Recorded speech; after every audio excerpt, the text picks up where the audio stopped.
Welcome to KRR kitchen. இன்றைக்கி நம்ம கிச்சனில் நல்ல ஒரு அருமையான லஞ்சு காம்போ தான் பார்க்க போகிறோம். இன்றைக்கி நம்ம அரைச்சி விட்ட காரக்குழம்பு எப்படி செய்கிறது தான் பார்க்க போகிறோங்க. இந்த குழம்பு பார்த்திங்கன்னா ரொம்பவே அருமையாக இருக்கும் டேஸ்ட்டு. அதே சமயம் பார்த்திங்கன்னா செய்கிறது ரொம்ப ஈஸி. இது கூடவே நம்ம சுண்டைக்காய் கூட்டும் கசப்பு இல்லாமல் எப்படி செய்கிறதுன்னு தான் பார்க்க போகிறோம். இந்த ரெண்டு ரெசிபியும் எப்படி செய்கிறது நம்ம வீடியோக்குள்ளே போய் பார்ப்போம். அதுக்கு முன்னாடி நம்ம சேனலில் இப்போ தான் ஃபஸ்ட் டைம் பார்க்குறீங்கன்னா சப்ஸ்கிரைப் பண்ணி வச்சுக்கோங்க. கூடவே பெல் சிம்பிள் ப்ரெஸ் பண்ணி ஆளுங்கிற ஆப்ஷனையும் ப்ரெஸ் பண்ணி வச்சுக்கோங்க. அப்போ தான் நான் போடுற வீடியோஸ் எல்லாம் உங்களுக்கு தொடர்ந்து நோட்டிஃபிகேஷனில் ஒன்றுக்கு ஒன்றே கிடச்சிக்கிட்டுருக்கோம். இப்போ வாங்க இந்த அரைச்சி விட்ட காரக்குழம்பும் சுண்டைக்காய் கூட்டும் எப்படி செய்கிறதுன்னு பார்த்துடலாம். இப்போ ஃபஸ்ட்டு சுண்டைக்காய் கூட்டு எப்படி செய்கிறதுன்னு பார்த்துருவோம். அதுக்கு பார்த்திங்கன்னா ஒரு 200 கிராம் சுண்டைக்காய் எடுத்து நல்லா ரெண்டாக கட் பண்ணி வச்சுருக்கேன். சுண்டைக்காய் வந்து பார்த்திங்கன்னா கொஞ்சம் மோரும் உப்பு கலந்த தண்ணியில் கட் பண்ணி போட்டு வச்சுருக்கோம். உப்பு தண்ணியில் நம்ம போட்டு வைக்கும்போது பார்த்திங்கன்னா சுண்டைக்காய் கருத்து போகாமல் இருக்கும். கொஞ்சம் அதில் உள்ள தோற்பு தன்மையும் நமக்கு இல்லாமல் இருக்கும். கொஞ்சம் ஒரு 10 நிமிஷம் நம்ம தண்ணியில் ஊற விட்டு அதுக்கப்புறம் செஞ்சோம் அப்படின்னாக்கா, இப்போ சுண்டைக்காய் வந்து நம்ம இன்றைக்கி குக்கரில் தான் செய்ய போகிறோம். அடுப்பில் குக்கர் வச்சுருக்கேன். ஒரு 2 டீஸ்பூன் அளவுக்கு எண்ணெய் சேர்த்து காஞ்சதுக்கப்புறம் ஒரு 1/2 டீஸ்பூன் கடுகு, 1/2 டீஸ்பூன் உளுந்து, ஒரு 1/2 டீஸ்பூன் அளவுக்கு ஜீரகம் சேர்த்து நல்லா பொரிய விட்டுக்குங்க. கடுகு, உளுந்து, ஜீரகம் எல்லாம் நல்லா பொரிஞ்சதுக்கப்புறம் ஒரு பெரிய வெங்காயம் பொடிசாக கட் பண்ணி வச்சுருக்கேன். அதையும் சேர்த்து நல்லா வதக்கிக்கிறேன். கூடவே கொஞ்சம் பெருங்காயத்தூளும் சேர்த்துக்கிறேன். இப்போ இதெல்லாம் நல்லா வதங்கி வரட்டும். இப்போ வெங்காயம் ஒரு பாதி அளவு வதங்கினோடனே இதில் ஒரு தக்காளி பழம் சின்ன சைஸில் உள்ள ஒரு தக்காளி சேர்த்து அதையும் வதக்கி விட்டுக்குங்க. இப்போ வெங்காயம் தக்காளி எல்லாம் நல்லா வதங்கினதுக்கு அப்புறம் பார்த்திங்கன்னா நம்ம சுண்டைக்காய் வச்சுருக்கோம்ல அது தண்ணிலாம் நல்லா வடிச்சிட்டு இதில் சேர்த்துக்குங்க. சுண்டைக்காயை நல்லா வதக்கிட்டு வேக வைக்கணும். அப்போ தான் நல்லா வெந்து வரும். தண்ணிலாம் வடித்து சேர்த்து நல்லா ஒரு 2 செகண்டுக்கு இது நல்லா இந்த வெங்காயத்தோடு சேர்த்து வதக்கி விடுவோம். கூடவே ஒரு கொத்து கருவேப்பிலையும் சேர்த்துருக்கேன். சேர்த்து நல்லா வதக்கி எடுத்துக்கிறேன்.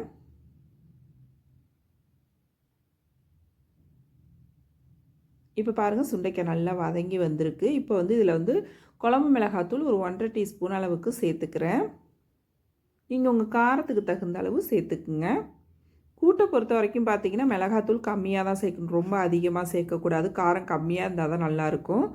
அது கூடவே ஒரு 1/2 டீஸ்பூன் அளவுக்கு மஞ்சத்தூள், அப்புறம் அதுக்கு தேவையான அளவு உப்பு சேர்த்து நல்லா ஒரு 2 செகண்ட் கலந்து விட்டுக்கிறேன். இன்றைக்கி 200 கிராம் சுண்டைக்காய்க்கு பார்த்திங்கன்னா ஒரு 3 டேபிள் ஸ்பூன் அளவுக்கு பாசிப்பருப்பு எடுத்து நல்லா அலசிட்டு ஊற வச்சுருக்கேன். அந்த தண்ணியோடையே நான் சேர்த்துக்கிறேன். நல்ல தண்ணி ஊற்றி தான் ஊற வச்சுருந்தேன். தண்ணியோடையே சேர்த்துக்கிறேன்.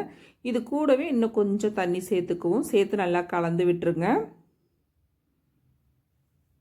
இந்த அளவு தண்ணி இருக்கிற மாதிரி பார்த்துக்குங்க. அந்த சுண்டைக்காய் அப்படி மேலாப்பில் இருக்கிற அளவுக்கு பார்த்து தண்ணி சேர்த்துக்குங்க. இப்போ குக்கர் மூடி போட்டு மிதமான தீயில் ஒரு 3 விசில் வச்சு வேக வச்சு எடுத்துக்குவோம். இப்போ இது வெந்துக்கிட்டு இருக்கட்டும். இப்போ குழம்பு செய்யறதுக்கு பார்த்திங்கன்னா நம்ம மசாலாலாம் வறுத்து அரைக்கணும். அதுக்கு வந்து அடுப்பில் கடாய் வச்சுருக்கேன். ஒரு 2 டீஸ்பூன் அளவுக்கு எண்ணெய் சேர்த்துருக்கேன். எண்ணெய் காஞ்சதுக்கப்புறம் இதில் ஒரு 1/2 டீஸ்பூன் மிளகு, 1/2 டீஸ்பூன் ஜீரகம் சேர்த்துருக்கேன். சேர்த்து நல்லா ரெண்டுத்தையும் பொரிய விட்டுக்குங்க. மிளகு சீரகம் பொரியும் போதே பார்த்திங்கன்னா ஒரு 2 டீஸ்பூன் அளவுக்கு வரமல்லி எடுத்து வச்சுருக்கேன். அதையும் சேர்த்து நல்லா வறுத்து விட்டுக்குவோம். இப்போ மல்லி, ஜீரகம் எல்லாம் நல்லா வறுபட்டதுக்கு அப்புறம் இதில் ஒரு 20 சின்ன வெங்காயம் இருக்கும் உரிச்சி எடுத்து வச்சுருக்கேன். அதை சேர்த்துக்கிறேன். அதே போல் ஒரு 10-12 பூண்டு பல்.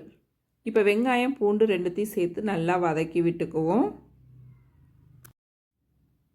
வெங்காயமும் பூண்டும் பார்த்திங்கன்னா நல்லா ஒரு கண்ணாடி பக்குவத்துக்கு வதங்கி வந்ததுக்கு அப்புறம் இதில் 2 தக்காளி பழம் பெரிய சைஸில் உள்ளது 2 தக்காளி பழம் எடுத்து வச்சுருக்கேன். அதையும் இதில் சேர்த்துக்கிறேன்.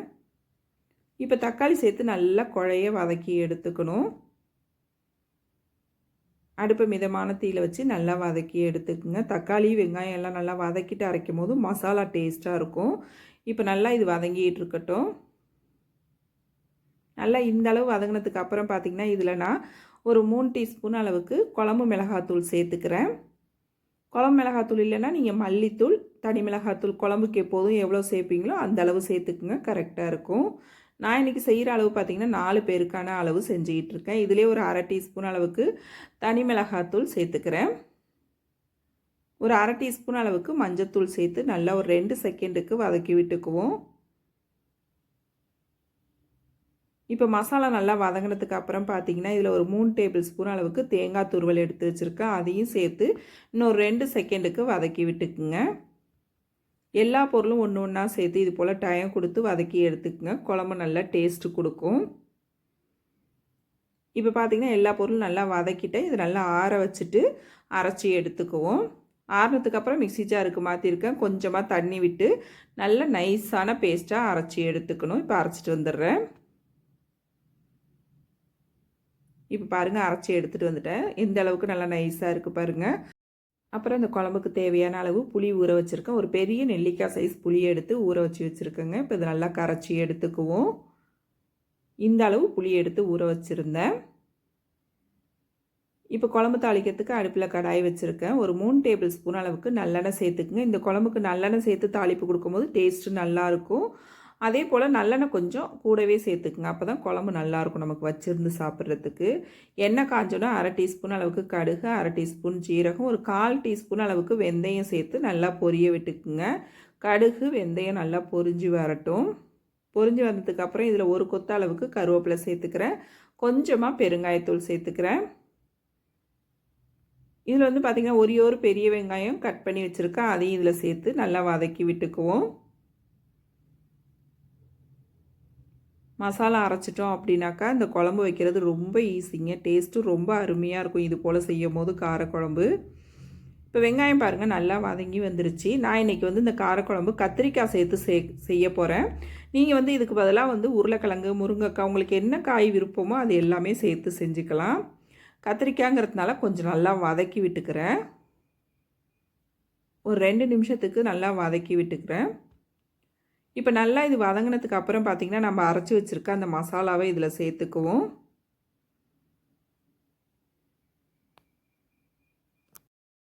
இப்போ மசாலா சேர்த்ததுக்கு அப்புறம் பார்த்திங்கன்னா நம்ம கரைச்சி வச்சுருக்க புளி தண்ணி இதில் வடிகட்டி சேர்த்துக்குவோம். அப்புறம் மிக்ஸி ஜார் கழுவிட்டு குழம்புக்கு தேவையான அளவு தண்ணி சேர்த்துக்குங்க. தண்ணி கொஞ்சம் தாராளமாக சேர்த்துக்குங்க. ஏன்னா குழம்பு கொதித்து வரும்போது நமக்கு கொஞ்சம் திக்காகி வரும். அதனால் அளவாக பார்த்து சேர்த்துக்குங்க. குழம்புக்கு தேவையான அளவு உப்பும் சேர்த்து நல்லா கலந்து விட்டுருங்க. நல்லா கலந்து விட்டு உப்பு காரம்லாம் போதுமான்னு பார்த்துக்குங்க. தேவைன்னா கூட நீங்கள் இந்த ஸ்டேஜில் சேர்த்துக்கலாம். நல்லா கலந்து விட்டு இன்னும் கொஞ்சம் கூட தண்ணி நான் சேர்த்துக்கிறேன். ரொம்ப திக்காக இருக்கிற மாதிரி இருக்குது. கொஞ்சம் தண்ணி சேர்த்து நம்ம அந்த குழம்பு பார்த்திங்கன்னா ஒரு 10லேருந்து ஒரு 15 நிமிஷம் கொதிக்க விடணும். நல்லா அந்த கொதித்து திரும்பவும் பார்த்திங்கன்னா நல்லா எண்ணெய் பிரிஞ்சு திக்காகி வரும். அதனால் நல்லா கொதிக்க வைக்கணும். இப்போ நல்லா கலந்து விட்டு ஒரு மூடி போட்டு இந்த குழம்பு பார்த்திங்கன்னா நல்லா ஒரு 15 நிமிஷத்துக்கு கொதிக்க வச்சு எடுத்துக்கிறேன். இப்போ குழம்பு நல்லா கொதிக்கட்டும். இது கொதிக்கிறதுக்கு இடையில நம்ம சுண்டைக்காயை ரெடி பண்ணி எடுத்துக்குவோம். சுண்டைக்காய் நம்ம வேக வச்சது பார்த்திங்கன்னா நல்லா வெந்து வந்திருக்கும். ஓப்பன் பண்ணி பார்ப்போம். இப்போ பாருங்கள் நல்லா அருமையாக வெந்து வந்திருக்கு. நல்லா கலந்து விட்டு அடுப்பை ஆன் பண்ணி விட்டுருங்க. நல்லா அடுப்பை ஆன் பண்ணதுக்கு அப்புறம் இது இப்படியே இருக்கட்டும். இதுக்கு வந்து தேங்காய் பேஸ்ட் நம்ம அரைச்சி ஊற்றணும். அதுக்கு பார்த்திங்கன்னா ஒரு 4 டேபிள் ஸ்பூன் அளவுக்கு தேங்காய் துருவல் எடுத்திருக்கேன். இதில் ஒரு 1/2 டீஸ்பூன் அளவுக்கு சீரகம், 1/2 டீஸ்பூன் அளவுக்கு சோம்பு சேர்த்து தண்ணி விட்டு கொஞ்சம் கொரப்பாக இருக்கிற மாதிரி அரைச்சி எடுத்துக்கோங்க. ரொம்ப நைஸாக அரைக்கக்கூடாது. கூட்டுக்கு லேசான கொரப்போடு சேர்த்து அரைச்சி சேர்க்கும் போது நல்ல ஒரு டேஸ்ட்டு கொடுக்கும். இப்போ அரைச்சிட்டு வந்த தேங்காயை நம்ம இந்த சுண்டைக்காய் கூட சேர்த்துக்குவோம். கொஞ்சமாக தண்ணியும் சேர்த்துக்கிறேன். சேர்த்து நல்லா கலந்து விட்டு ஒரு 3 நிமிஷத்துக்கு கொதிக்க வச்சுக்குவோம். தண்ணி வந்து கொஞ்சம் அளவாக பார்த்து சேர்த்துக்குங்க. கொஞ்சம் திக்காக இருந்தால் தான் கூட்டு எடுத்து சாப்பிட்றதுக்கு நமக்கு கொஞ்சம் நல்லாயிருக்கும். நல்லா கலந்துட்டு ஒரு 3 நிமிஷம் கொதிக்கட்டும். அவ்வளோதான், நம்மளோட சுண்டைக்காய் கூட்டு ரொம்ப சூப்பராக அருமையாக ரெடி ஆகிடுச்சிங்க. இது வந்து பார்த்திங்கன்னா சாப்பாட்டில் போட்டு சாப்பிட்றதுக்கு ரொம்ப அருமையாக இருக்கும். கொஞ்சமாக சாப்பாட்டில் போட்டு பிசைஞ்சிட்டு கொஞ்சம் அப்பளம் வடகம் வச்சு சாப்பிட்டோம் அப்படின்னாக்கா ரொம்ப சூப்பராக இருக்கும். அப்படி இல்லைன்னா சாப்பாட்டுக்கு சைடிஷாகவும் வச்சு சாப்பிட்லாம். ட்ரை பண்ணி பாருங்கள். இப்போ குழம்பும் பாருங்கள் நல்லா கொதித்து திக்காகி வந்திருக்கு பாருங்கள். இந்த அளவு குழம்பு நல்லா கொதித்து வரணும். அப்போ தான் நல்லா டேஸ்ட்டு கொடுக்கும். இப்போ குழம்பு இந்த அளவு நல்லா கொதிச்சதுக்கப்புறம் பார்த்திங்கன்னா கடைசியாக இதில் ஒரு 1/2 டீஸ்பூன் அளவுக்கு நாட்டு சக்கரை சேர்த்துக்கிறேன். நீங்கள் உங்கள்கிட்ட வெல்லம் இருந்துச்சுன்னா சேர்த்துக்குங்க. சேர்த்து நல்லா கலந்துவிட்டு ஒரு நிமிஷம் மட்டும் அப்படியே இருக்கட்டும் குழம்பு. குழம்பு வந்து கொஞ்சம் திக்காக தான் இருக்கும். இந்த குழம்பு நமக்கு சாப்பிட்றதுக்கு ரொம்பவே அருமையாக இருக்குங்க. இப்போ அடுப்பை ஆஃப் பண்ணிவிட்டு கடைசியாக ஒரு 2 டேபிள் ஸ்பூன் அளவுக்கு நல்லெண்ணெய் எடுத்து வச்சுருக்கேன். அதை அப்படியே ஊற்றி கலந்தெல்லாம் விட வேணாம். அப்படியே ஒரு மூடி போட்டு மூடி வச்சுருங்க. ஒரு 10 நிமிஷத்துக்கு அப்படியே விட்டுருங்க. குழம்பு கலந்து விட வேணாம். அதுக்கப்புறம் எடுத்து கலந்துட்டு சாப்பிட்டீங்க அப்படின்னாக்கா ரொம்ப அருமையாக இருக்குங்க அந்த குழம்பு. அவ்வளோதான், நம்மளோட அரைச்சி விட்ட காரக்குழம்பு ரொம்ப சூப்பராக அருமையாக ரெடி ஆகிடுச்சிங்க. இந்த குழம்பு சாப்பாட்டுக்கு மட்டும் இல்லை, இட்லி தோசை கூட வச்சு சாப்பிட்றதுக்கும் அவ்வளோ ஒரு அருமையாக இருக்கும். கண்டிப்பாக நான் சொன்னது போல் ட்ரை பண்ணி பாருங்கள். ட்ரை பண்ணி பார்த்துட்டு எப்படி இருக்குன்னு எனக்கு கமெண்ட் பண்ணுங்கள். என்னோட அந்த ரெசிபி பிடிச்சிருந்துன்னா லைக் பண்ணுங்கள், ஷேர் பண்ணுங்கள். மறக்காமல் நம்ம கேஆர்ஆர் கிச்சனை சப்ஸ்கிரைப் பண்ணி வச்சுக்கோங்க. நாளைக்கு வேறொரு ரெசிபியோடு சந்திப்போம். தேங்க்ஸ் ஃபார் வாட்சிங்.